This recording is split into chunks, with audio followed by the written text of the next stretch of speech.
Hi, good morning, everybody. So this is my last day of my early birthday cruise. I had my MRI on April 16th and left for my birthday cruise the Sunday after that. And I got my results, and it showed a 6.9 millimeter or 0.7 centimeter pineal gland cyst in the middle of my brain, as well as scattered foci white matter showing chronic migraines disorder. That was on the radiology report. Basically, I joined a pineal gland cyst group on Facebook because I wasn't really sure, what it's all about. And apparently a lot of people have them removed. If they grow bigger, they have to be watched. All kinds of things like that. Sorry.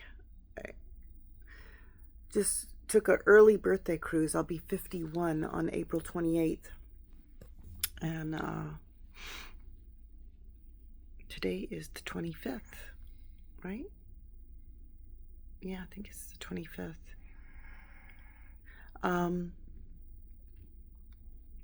So I was worried about it for a little while, but then I was like, I'm going to be referred to a neurologist. So, my MRI was without contrast. So, I'll try to insert a picture of my scan that has the measurements of the pineal gland cyst. So the reason I had this done is I've been suffering with migraines for over 7 years, and they've become much more frequent and much more debilitating, lasting 2 to 3 days with vomiting, nausea, eye pain, pressure, head pressure, a little bit of right side numbness, jaw pain, ear pain, eye pain. Even just to touch the top of my scalp, there was pain during a migraine episode. But there's my cruise window. You can't really see out there. Let me see if I can show you. There's the ocean. My son is still sleeping, so I don't want to open the whole thing, but there's our little room. Yay. I actually can't wait to get back. But and I'm sunburnt. Yesterday we went to Cozumel and did the zip line and snorkeling, and it was so much fun. Actually had a blast. But so anyway, I had a moment where I was getting a little bit depressed, I guess, after reading everybody's, some people had the back of their heads shaved and had staples, going all the way and up and down their scalp. And some people have had craniotomies to get the cyst out. And some people have had endovascular things happen, and or like drainage or somehow removal. I don't know. Going through the nasal, like through the nose, or I don't know.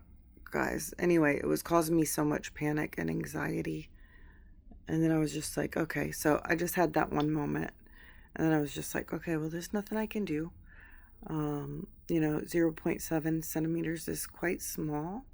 And they'll probably just set up a plan where I get an MRI once a month to make sure that it doesn't grow bigger. And put me on a migraine regimen. I still have a cervical spine MRI to get because they couldn't do it on the same day. So I will definitely keep you updated with that as well. And I'm sorry if you guys are new to my channel. Welcome. Yeah, it's a roller coaster, and I am usually a drama free person. I mean, I haven't even been in a relationship for over 6 years. It's just been me and my son and my 2 babies, my dogs, and of course my mom, my best friend. And so anyway, just thought I'd give you an update on that report. But at least I can now apply for FMLA with my job as a registered nurse, employee health nurse, because then that will give me job protection and intermittent leave, instead of having to stay, because I'm in a salaried position. So when I would come to work and have my migraines, and I would take my Excedrin or my ibuprofen, because you can't take anything that can alter you, obviously, at work, and it wouldn't kick in. So my boss would tell me I have to stay because I'm salary for at least 4 hours before I can leave and not have to take PTO. Well, sometimes I didn't have PTO to use, so I would have to just white knuckle it through 4 hours. I would vomit in my garbage can at work and still take people in, and help them. So it was very hard and a big struggle to do that. But that's what my boss said. I was required to work at least 4 hours, or I'd have to take PTO. And so I did that. I struggled, and it was hard. Some days it was hard. So now I'll apply for FMLA, and hopefully that'll help me with job protection and allow me to take off those days, so it's not, so I can start treating it faster, so that I don't have it linger for 2 to 3 days. Mine is always on right temple, right side, always right temple. And I always feel like it starts in the back of my neck, right here at the base of my neck.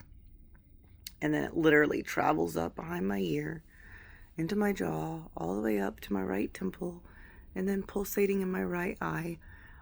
So pretty bad. Look at this bad head. But yeah, I'll try to put some highlights of the cruise on this video so that you guys can see. And I'm with my 22-year-old son celebrating my birthday, and this is the last day. And we came out of port in Miami, so I got like a 5 to 6 hour drive home because we live in North Florida, well, north of Daytona. So anyway, thanks for being here. Thanks for being a part of Jessica's midlife reset, and I will touch base with you later. All right, have a good day. Bye.